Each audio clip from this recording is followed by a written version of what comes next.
Passion Auto Rétro vous est présenté par Hagerty, assurance de voitures classiques.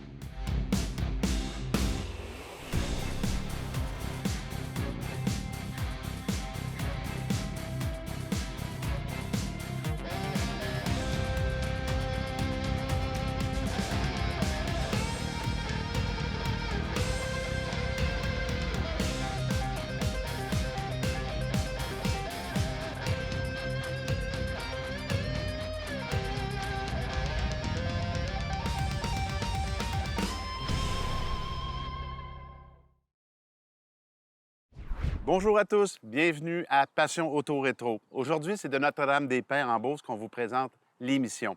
Cette semaine, on s'entretient avec Neil Mathieu qui nous présente sa machine, une Plymouth Barracuda 66. Restez là.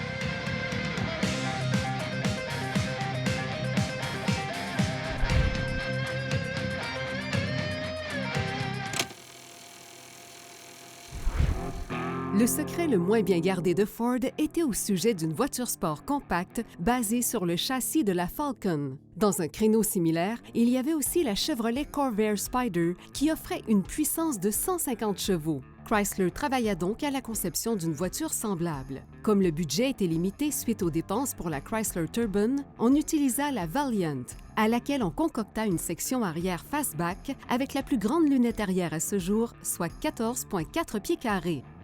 Voulant prendre Ford de vitesse, la Barracuda sortit le 1er avril 1964, soit 16 jours avant la Mustang. C'était toutefois une Valiant et non une Plymouth d'une série indépendante.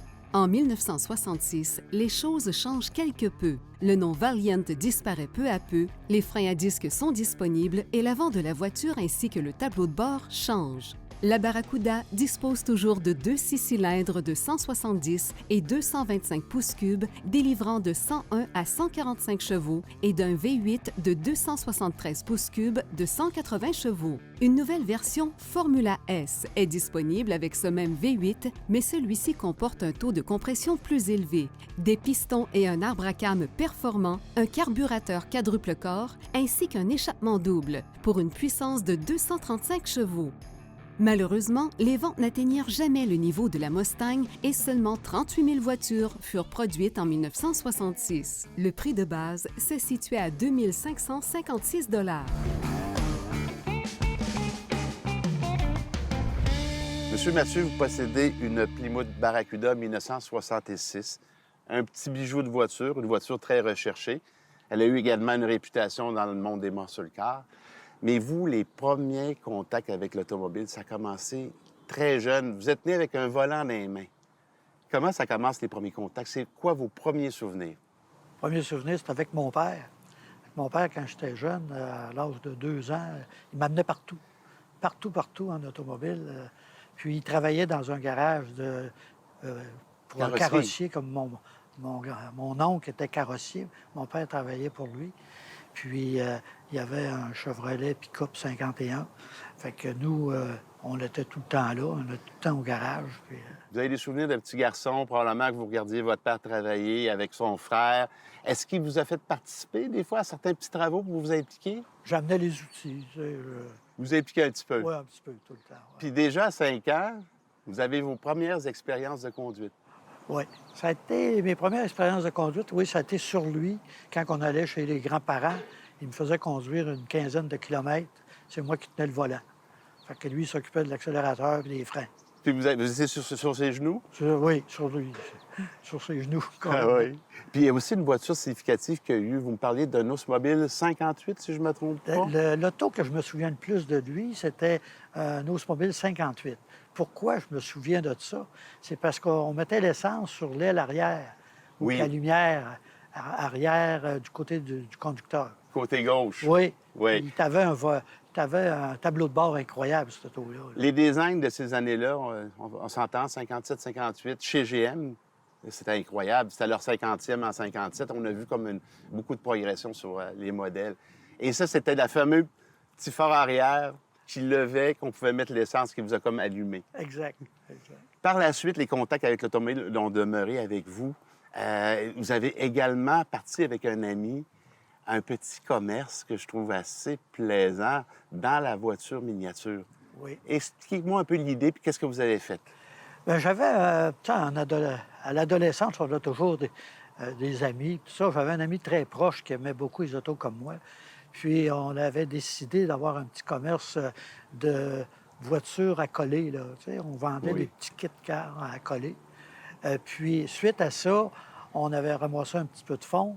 Mes parents nous avaient appuyés. On avait acheté une piste de course d'auto électrique miniature. OK. Puis, bien ça nous avait fait découvrir à l'époque la l'AC Cobra qui venait de gagner les 24 heures du Mans avec Ferrari puis tout ça. Fait que on a tout le temps resté proche de ça. Ensuite, on s'est acheté chacun une Dodge Colt, un Dodge Colt, puis on faisait la course tout En le quelle temps. année, à peu près, le Dodge Colt? 71.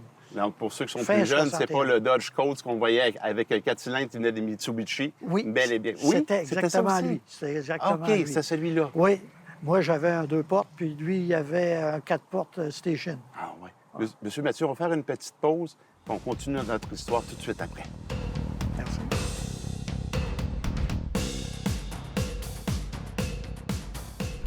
Cette semaine, dans le volet de Mario Lacroix, dans l'histoire de la publicité automobile, on va parler des années 60 et 70, Mario. Oui, alors de la publicité des années 60, on est encore dans l'image, pas photo vraiment, tu sais, c'est encore du dessin un peu, quoique on voit arriver là, certaines publicités un peu plus, disons, photographiques. Plus Mais moderne, hein? oui, mais là, on associe vraiment soit des artistes, soit du côté un peu plus viril. Là, on tombe dans les années muscle car un peu plus crunchy.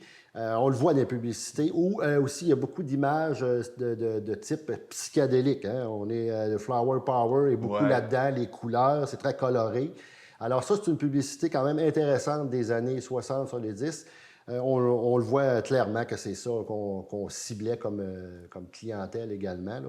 Alors après ça, ben, la semaine prochaine, je vais vous amener plus dans les années 80 et 90 où là, ça change totalement. Merci, Mario. Merci. Cette semaine à l'émission, bien, on parle d'enchères automobiles. C'est une première pour nous. C'est un nouveau produit qui existe sur le marché. Bonjour, Frédéric. Bonjour Eric, Ça va bien? ça va très bien toi? Oui. Tu as créé une compagnie qui s'appelle Clutch, Oui. qui sert aux enchères automobiles. Pourrais-tu m'expliquer un petit peu le fonctionnement? Comment ça marche? Tout simplement, si vous désirez vendre un véhicule, vous soumettez votre véhicule sur la plateforme clutch.ca. Nous, on va regarder le véhicule que vous avez soumis. On évalue si ça correspond aux critères de sélection du site et puis on va s'occuper de la mise en enchère, ce qui est de la promotion, la rédaction de la fiche et de faire en sorte que ça soit attrayant pour tout passionné d'automobile qui se recherche un véhicule. Donc, c'est un clé en main du début à la fin. Exactement, oui. Fait que c'est nouveau. C'est un produit qui, vraiment, d'après moi, va avoir de l'intérêt au grand public. D'où vient l'idée, Frédéric? L'idée m'est venue quand je revenais de l'étranger au début de la pandémie, donc j'étais en quarantaine. Et puis, j'adore les Porsche 911. Je me cherchais un plus vieux modèle pour pouvoir peut-être travailler dessus ou bien avoir un projet. Et j'ai remarqué que la majorité de ces modèles d'exception-là se vendaient sur des plateformes d'enchères aux États-Unis, où est-ce qu'il y a beaucoup de barrières pour nous, taux de change, importation, logistique. Et je me suis dit, ça serait le fun d'avoir ça au Québec. Et donc, j'ai décidé de partir cette compagnie-là qui est Clutched.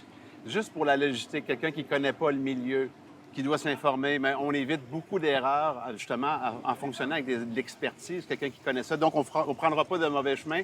Tu vas guider le client du début à la fin. Exactement. Et puis, il n'y aura pas tout le tracas de devoir importer un véhicule. Le véhicule se trouve déjà au Canada. Les véhicules sont exclusivement canadiens. Donc, on n'oublie pas, donc, pour les enchères automobiles, nouveau produit, Clutch. Tu es une expertise qui aide les gens à cheminer justement dans cet objectif-là. Absolument. Merci beaucoup, Frédéric. Merci, Eric. Ce segment vous a été présenté par Clutch, votre plateforme d'enchères canadienne en ligne.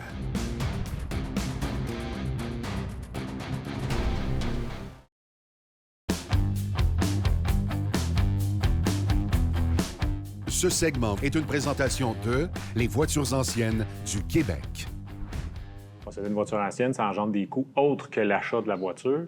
Annuellement, il faut prévoir les frais d'assurance, d'entretien minimal, c'est-à-dire les changements d'huile, de pneus et compagnie, les réparations qui sont fréquentes sur une voiture ancienne, évidemment, dues à l'âge, et aussi l'entreposage hivernal qui souvent engendre des coûts. Donc, à considérer dans l'achat d'une voiture antique.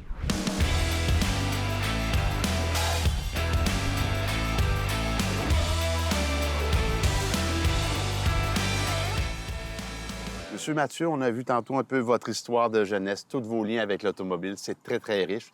Là, on va parler un peu de notre Barracuda, 1966. Je voudrais vous me parler dans quelles circonstances vous avez eu votre première voiture à l'âge de 16 ans. Bien, ça a été une grosse surprise dans ma vie. C'est que la journée de mes 16 ans, quand je suis revenu de l'école, il y avait la Barracuda qui m'attendait en dessous de l'abri d'auto avec une boucle. Tu parles d'un beau cadeau pour un jeune de 16 ans. Oui, c'était extraordinaire. Je me souviendrai tout le temps de cette journée-là. Vos parents, j'imagine que les enfants, pour eux, c'était très important. Puis j'imagine que chaque enfant a eu un petit cadeau à un moment donné à 16 ans aussi. À nos 16 ans, on a pas mal eu toute une auto. On était 8 enfants, puis ceux qui aimaient l'auto avaient une auto. Je peux-tu savoir qu'est-ce que le garçon de 16 ans, quand il ouvre la porte du garage, qu'est-ce qu'il ressent quand il voit la voiture? Bien, il était en dessous de l'abri d'auto, là. Je suis arrivé de l'école, puis en arrivant à la maison, j'ai vu ça, là. Tu restes estomaqué, là. Tu comprends pas trop. C'était une surprise. Tu rentres dans la maison, là, puis là, ils t'applaudissent, là, puis... Oh mon Dieu. Puis là, ils te donnent la clé, puis... Aïe. J'avais eu mon permis de conduire, j'avais commencé mon permis de conduire à 15 ans et demi, le cours de conduite. Oui, pour l'avoir à 16. Pour l'avoir à 16. Et puis, là, mon père, il me dit, tu vas aller essayer ça, hein? Là, est-ce que vous partez seul ou partez avec votre père? Je me souviens pas de ce bout-là. Là. Il y a un bout que j'ai perdu, là. Ah oui, j'imagine, c'était tellement longtemps, mais Ouais. c'est un beau cadeau de la vie, Ouais, ça. ouais. Puis là, à partir de là, mais là, c'est votre première voiture, on s'entend. On va faire le lien avec la voiture qui est devant nous bientôt. Vous roulez la voiture. Vous roulez pendant combien de temps avec arrive un malheureux accident? Là? Je roule à peu près 1 an et demi. Ah, pas plus que ça. Non, 1 an et demi, de 66 parce qu'à la suite de celle-là, j'ai eu un GTX 68. Parce que vous aviez une perte totale, là, avec un accident. J'avais une perte totale, oui. Oui. J'avais frappé un cheval qui n'était pas à bonne place. Il faut dire que je l'ai frappé à haute vitesse. Un peu vite. Donc, mettons que l'automobile a mangé un coup. C'est ça. L'automobile a mangé le coup. Fait que je me suis ramassé à l'hôpital, un petit peu dépressif, tout ça. Fait que ma mère, elle me dit, écoute bien, là, c'est juste du matériel, là. On va t'en acheter un autre auto. Hey, tu parles d'une affaire. Fait que là, j'ai dit, Et c'est pas n'importe quoi qu'ils vous ont acheté, là. non, parce qu'à ce moment-là, il n'y avait plus de Barracuda, là. Il y avait un Barracuda 68, mais là, la mode était au muscle car. Oui, là, on était en plein dedans. Là, on était en plein dedans, là. Fait que là, ils me font choisir l'auto. Un GTX 68 TNT avec une 4 vitesses Hertz. Aïe, aïe. Là, je Quel capote, moteur là. vous aviez, là? Un 440 Un 440. TNT. Mon Dieu. Vous avez dû avoir du plaisir avec ça? Ben là, on était tout rendu toutes les fins de semaine à Pont-Rouge, au drag, puis les drags de rue, puis Ça tout ce devait qui va... être quelque chose. Puis les voisins, mais c'était pareil. C'était la grosse mode, hein, les ponts sur le car à l'époque. Absolument. Là. Absolument. Ça fait que... C'était ouais, c'est des c'était grosses- une époque qui va rester longtemps dans notre mémoire. Ah, c'est incroyable. Cette Incroyable. époque-là, là, on se remémore ça à toutes les rencontres d'auto, Oui. les expositions d'auto.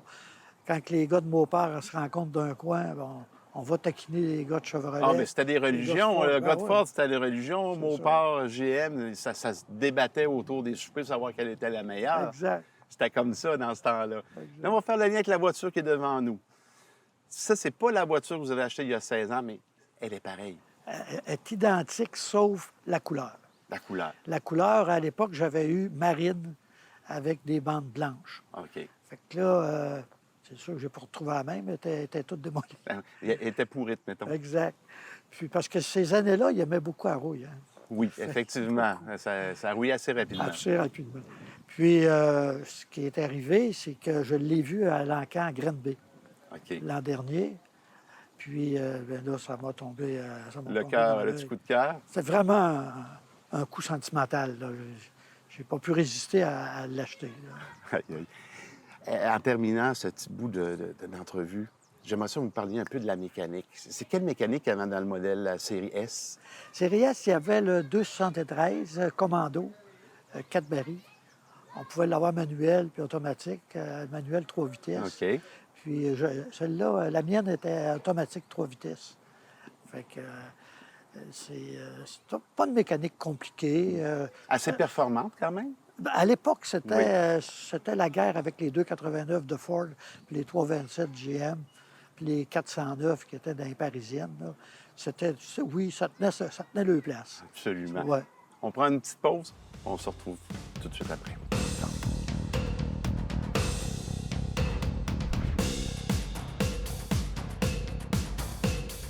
Les conseils du pro est une présentation de Fitzbach Garage, votre atelier mécanique pour voitures anciennes.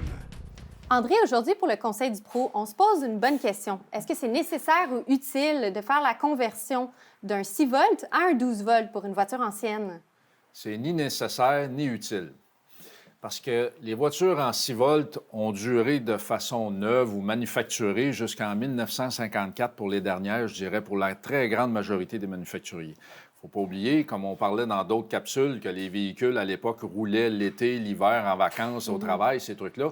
Bien, les véhicules, jusqu'en 1954, neuves, et au-delà, quand elles étaient usagées, bien, on roulait avec un système 6 volts. L'été, l'hiver, l'automne, le printemps, ils allaient travailler, les gens, ils allaient en vacances, etc. Donc, la réponse, c'est non. Par contre, si la voiture ne va pas bien, là, il faut la réparer correctement. On a ici un modèle qui est sur 6 volts. On va juste vous faire un petit exemple. Et puis, on va vous montrer, quand un 6 volts est en bon état, comment ça démarre. On a un tapageur qui va venir nous aider. On met en route, on arrête, vous allez comprendre que ça va très, très bien aller. Parfait.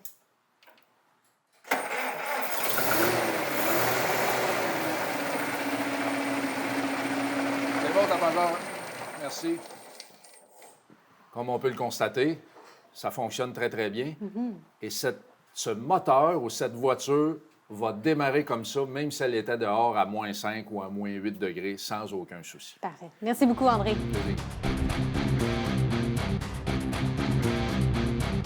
La question-réponse est une présentation d'Uniplus Network, la référence pour les pièces de voitures de collection. Quel constructeur a inventé la ceinture de sécurité à 3 ancrages?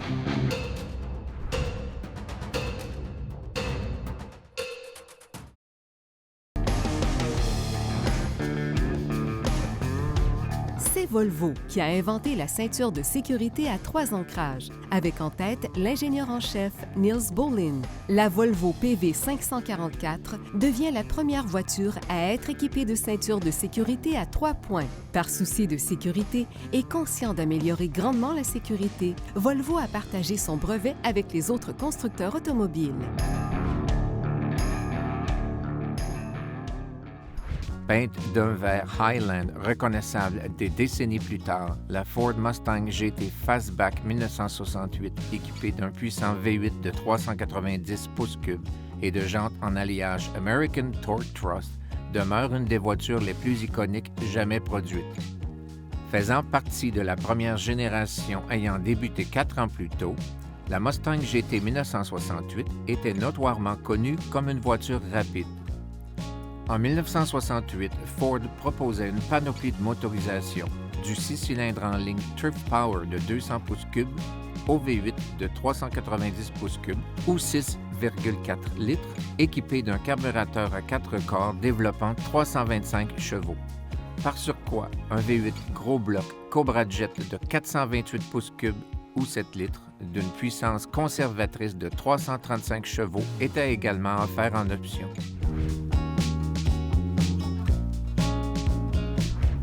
Cette semaine, à Passion Auto Rétro, mais on reçoit M. Éric Cisco d'Hagerty. On va parler assurance. L'assurer d'une voiture antique, bien sûr, c'est important parce que c'est les mal assurés, mais il y a l'autre surprise qui peut arriver, puis des fois, c'est pas toujours comique, puis c'est des voitures qui coûtent très cher. Alors, Éric, bonjour, comment ça va? Bonjour, Éric, ça va très bien, et vous? On va essayer de ne pas se mêler entre Éric J'avoue, aujourd'hui. j'avoue. Surtout qu'il y a un autre Éric sur le plateau en plus. Ouais. Dis-moi un peu, bref historique d'Hagerty. C'est une compagnie très bien implantée, qui a fait ses preuves. Fais-moi un bref historique un peu de la compagnie. De la compagnie, certainement, Éric. Merci, c'est gentil. Ça me fait plaisir d'être avec vous à nouveau aujourd'hui. Alors, Hagerty, compagnie à la base américaine, qui est née dans les années 80 aux États-Unis. Ça a été fondé par M. Hagerty et sa femme Louise. Et par la suite, ils étaient passionnés, on va dire, à la base de bateaux. Donc, l'origine de la compagnie, c'est de l'assurance de bateaux? L'origine de la compagnie, c'est l'assurance de bateaux. Beaucoup de gens ne savent pas ça, parce que tout le monde pense que maintenant, c'est juste les autos. Mais bateaux, en assurant les bateaux en valeur agréée. Ça a marché. Les bateaux en bois, ils ont transféré par la suite sur les autos. Donc, je vous dirais, années 80, États-Unis. 2009, ça a tellement marché que par la suite, ils ont lancé, on va dire, le produit au Canada. Donc, 2009, on est arrivé au Canada. Quand même depuis 2009. Depuis 2009, oui. Et aussi en 2018, officiellement, on a ouvert nos produits au Québec. Donc, on est enregistré au Québec depuis 2018 pour offrir de l'assurance à tous les Québécois. Si on veut faire affaire au Québec, c'est avec toi, quelque part, qu'on fait affaire. Donc, on peut communiquer avec toi pour avoir de l'information. Mais vous êtes aussi associé à Leclerc Assurance. Exactement. Alors, Leclerc Assurance est notre partenaire, on va dire, officiel au Québec. Ils ont une liste, on va dire, de courtiers en dessous d'eux, de compagnies qui peuvent, on va dire, avoir accès à notre système, à notre outil, on va dire, pour pouvoir assurer ces véhicules-là. Alors, en effet, Leclerc est notre partenaire et ça fonctionne très bien. Ce sont des professionnels passionnés de véhicules classiques et exotiques comme moi. Alors, vous pouvez bien évidemment me joindre moi et ça va me faire plaisir, au contraire, de vous aider par la suite. Email, courriel, téléphone. Et sachez qu'au final, à la fin, je vais transférer, on va dire, votre dossier chez nos partenaires Leclerc. Donc, la compagnie très bien établie. On est des gens au Québec pour nous servir. Exactement. Donc, toi et Leclerc qui est bien implanté. Donc, on a une chimie ici qui fait qu'on se rapproche des gens du Québec qui possèdent une voiture antique. Bien sûr, tout à fait. La finalité, Eric, si vous voulez, c'est bien évidemment d'avoir ce qu'on appelle en anglais un global reach, mais local touch, comme on dit, une touche locale. Et c'est pour ça qu'on est à travers, on va dire, le Québec, à travers le Canada, en Angleterre, aux États-Unis, en Allemagne, et ça ne fait que grandir. Donc oui, ne vous inquiétez pas, au Québec, vous pouvez m'appeler et ça me fait plaisir de vous aider. C'est un gros plus d'être près de son marché et de sa clientèle. Je trouve que c'est un avantage important. Merci, Eric. Merci à vous. Ce segment vous a été présenté par Hagerty, assurance de voitures classiques.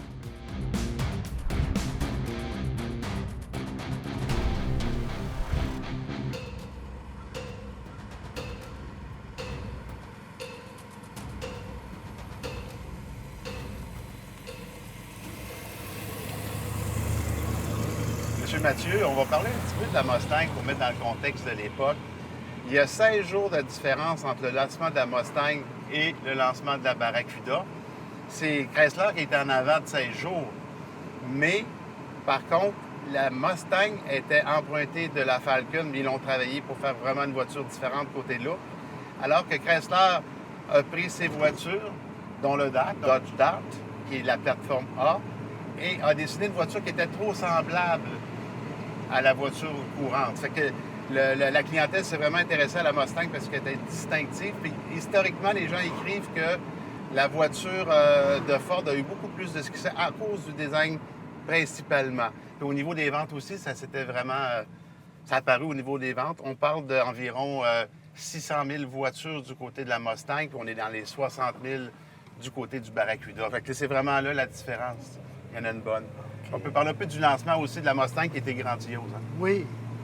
Puis la voiture, je sais qu'elle avait vraiment attiré l'intérêt lorsqu'elle avait été présentée, mais la Mustang a vraiment damé le pion. En terminant, j'aimerais ça que vous parliez de votre projet. Vous avez assemblé un véhicule de rêve qui s'appelle Shelby. Oui. Une réplique. Parlez-moi de ça un petit peu en terminant. Ben, j'ai assemblé une AC Cobra, que c'est un kit car qui venait de Factory 5 en 2011 avec des amis, Benoît Vachon, Marco Poirier, mon fils et quelques amis qui étaient excellents mécaniciens. Ça, c'est un beau trip. Ça a dû être une belle expérience. C'était mon rêve de mes 15 ans. Je l'ai assemblé à mes 60 ans. Vous l'avez fait? On l'a fait de A à Z. Et il livre ça dans un conteneur avec toutes les pièces numérotées, les boîtes. Ça a été une expérience extraordinaire à vie. Ça doit être un projet de vie. Ah, ça a été extraordinaire. Je l'ai gardé plus de 12 ans. Je l'ai vendu pour passer à un autre projet. Ça a été vraiment agréable. Super expérience. Une expérience de vie qu'on se souvient toute notre vie dans ce moment-là. Absolument, absolument. Et j'ai remarqué aussi que vous avez l'air climatisé, mais un air climatisé qui est différent des autres voitures. Puis je trouve ça original. Honnêtement, là, des airs climatisés de même, on ne l'a pas vu souvent. Je trouve ça cute. Bien, j'ai pris l'idée. sur Facebook. J'ai trouvé ça original. Fait que faire rire les gens dans les expositions d'auto, je trouvais que c'était amusant. Ça fait sourire, je peux vous ça le garantir. fait sourire. Quand je l'ai vu, j'ai souri sur le champ. Mais écoutez, je voudrais vous remercier pour cette belle rencontre. C'était vraiment intéressant, votre histoire. Oh, ben, merci beaucoup. Merci, Éric. Ça a été un plaisir. Merci.